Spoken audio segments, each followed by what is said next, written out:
I entered the room, and they barely acknowledged my presence. Gloria, my stepmother, occupied the central seat at the long walnut table, appearing like royalty, her diamond earrings sparkling subtly. Her smile seemed excessive and arrogant.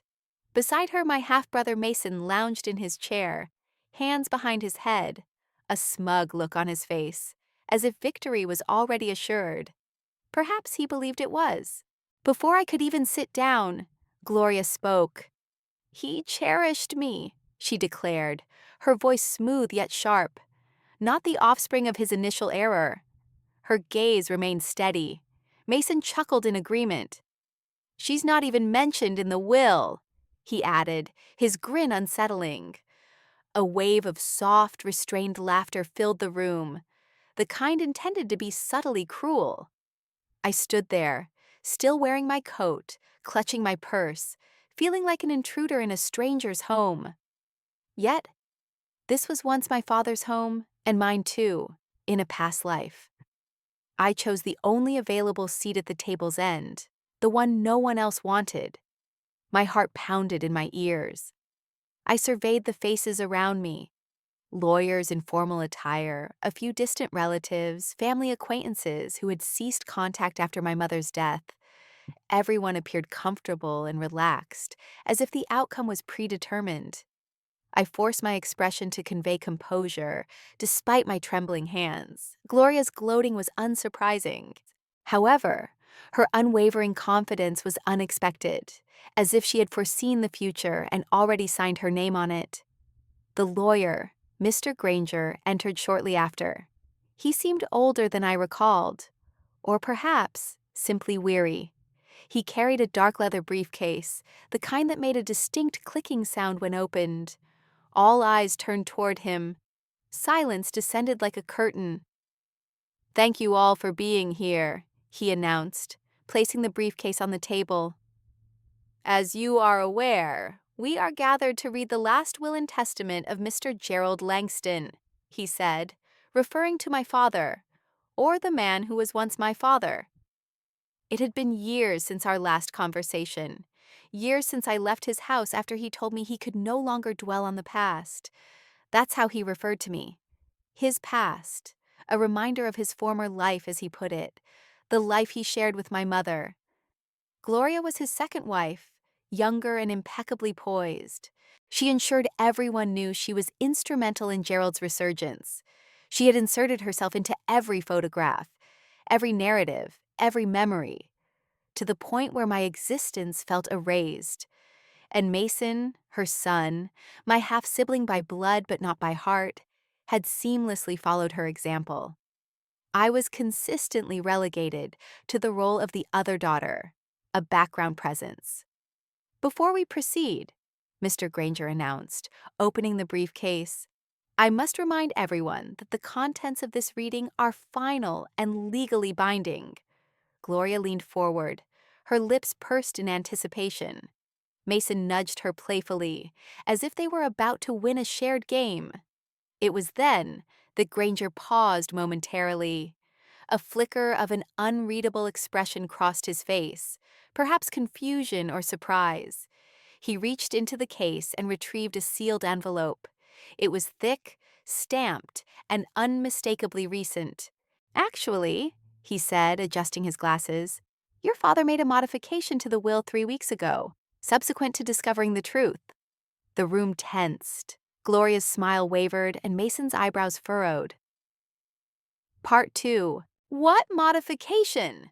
Gloria demanded sharply. "That's impossible. He was barely lucid towards the end." Granger didn't react to her tone. He simply opened the envelope and extracted a fresh set of papers, each bearing my father's distinct signature. "It's all here," he stated calmly. "Signed, witnessed, and legally executed." No one moved. No one breathed. I remained frozen at the table's end, observing the color drain from Gloria's face. What truth? What could he have learned so near the end? I had arrived with no expectations, having been told I was entitled to nothing. Perhaps that was accurate. Yet Mr. Granger's expression suggested otherwise. He wasn't looking at Gloria. He was looking at me. The room was silent, but it was a charged silence, the stillness before a storm, the kind that electrifies the atmosphere, making one acutely aware of every heartbeat and breath. I sat on the edge of my seat, watching as Mr. Granger carefully removed the amended will from its envelope. Gloria's perfectly manicured nails tapped rhythmically against the polished wood of the table. Tap, tap, tap. Her smile had vanished. "This is absurd," she muttered, her voice lacking conviction. "Gerald wouldn't. He was too unwell. He couldn't have done this." But he had. I could discern it in the lawyer's face, in the slight tremor of his hand as he adjusted the papers, his eyes scanning lines he had likely read many times. Whatever that will contained, it was about to alter everything for all of us. "As I previously mentioned," Granger stated calmly, "this amendment was signed 3 weeks ago in the presence of 2 witnesses and myself. Your father was of sound mind. He was deliberate and exceptionally clear." Mason scoffed. "Clear?" he echoed, leaning forward with that familiar smug grin. "Let me guess. He bequeathed his vinyl collection to the mailman and his car to the dog." But I detected the nervousness in his eyes. They were both shaken. Gloria's hand was now clenched. Her tapping ceased. She glared at Granger as if he had betrayed her. I remained silent, as I had been taught to do in my youth. Blend into the background. Stay quiet. Avoid confrontation. However, this time, I wasn't the one with secrets to hide. "Before I proceed," Granger said, turning to the first page, "I need to confirm something. Miss Langston, Samantha, would you please come forward for a moment?" It felt like every head in the room swiveled in unison.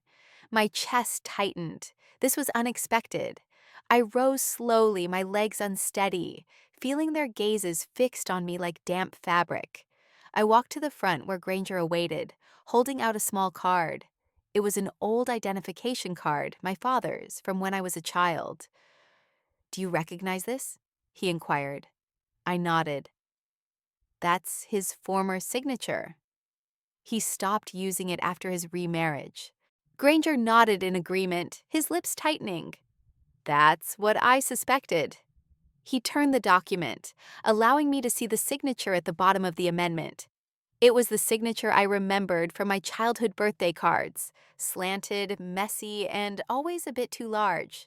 He signed it with his old name, Gerald L. Langston, not the stylized G.L. Langston Gloria insisted he adopt later in life.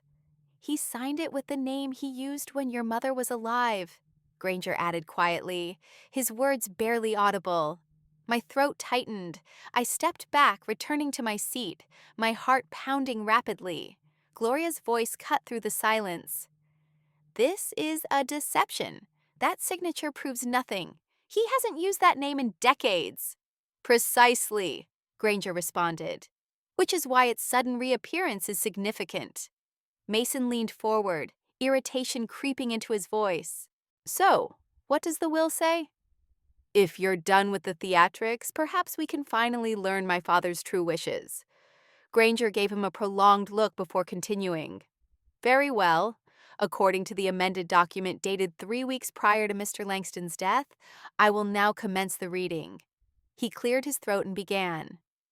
"To my wife, Gloria, I bequeath the sum of $10,000 with the sincere hope that she finds the tranquility she always sought." Gloria gasped. $10,000? What? The room filled with astonished whispers. A cousin leaned over, whispering behind their hand. Another family friend coughed awkwardly. "To my stepson, Mason," Granger continued steadily, "I leave my golf clubs and a framed photograph of our first fishing excursion. I regret that we never truly connected."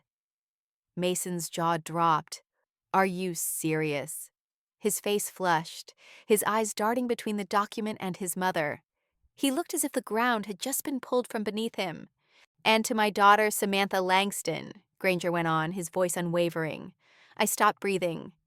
"The remainder of my estate, including the family home, all financial assets, savings, retirement funds, and my personal letters." I blinked once, then twice. Had I heard correctly? Gloria stood up abruptly, her chair scraping loudly against the floor. This is a fraud. He wouldn't have done this. He couldn't have. But Granger didn't even flinch. He did, he confirmed. And it's legally binding. Every word. Mason slammed his hand on the table. She was out of his life? She doesn't deserve any of this. Gloria appeared ready to throw something. However, neither of them noticed my silence, my lack of emotion, because a different feeling was emerging within me. A feeling I hadn't experienced in a very long time. Not triumph, not vindication, simply confusion. Why? Why would my father do this?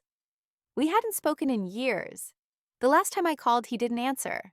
The last time I wrote, I received no response. So what had changed? What truth had he discovered? 3 weeks before his passing. And why? Why now? The reading had concluded, but its aftermath lingered in the room like smoke. Gloria paced restlessly, her heels clicking loudly on the hardwood floor. Mason had stormed out moments earlier, slamming the front door with such force that the walls shook. Some of the extended family departed in awkward silence and furtive glances, uncertain of whose side to take. As for me, I remained seated, still attempting to comprehend the events. Not just what he had given me, but the underlying reason. Mr. Granger began organizing the documents, avoiding eye contact, as if anticipating the questions I held. I waited until the room was empty, leaving only the two of us. Then I asked quietly, "Why did he do it?"